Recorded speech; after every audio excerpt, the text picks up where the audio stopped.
Hey, what's up guys? Today's video, I'm going to show you how you can use NotebookLM to study fast and in smart way. First of all, head over to your browser, type in notebooklm.google and get logged into your account. Now at this page right here, select Create New. And likewise, if you have a web source or simply a PDF right here, you can simply, drop the PDF here and ask for summary or any questions you may have.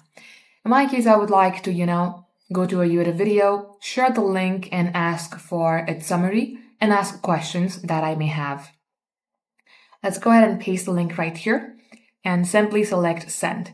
Now again, if you have some web sources, select web here. If you have some PDF, select this upload files. Or if you have it saved in your drive, you can also select this drive button. And once done, you can go ahead, send it.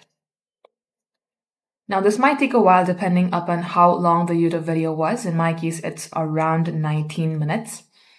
Now as you can see that it shows the summary of what the YouTube video was about. If you have any follow-up questions, you may go ahead and type in here.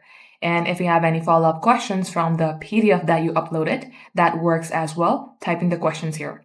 Just like so guys, this is how it's done. Thank you for watching.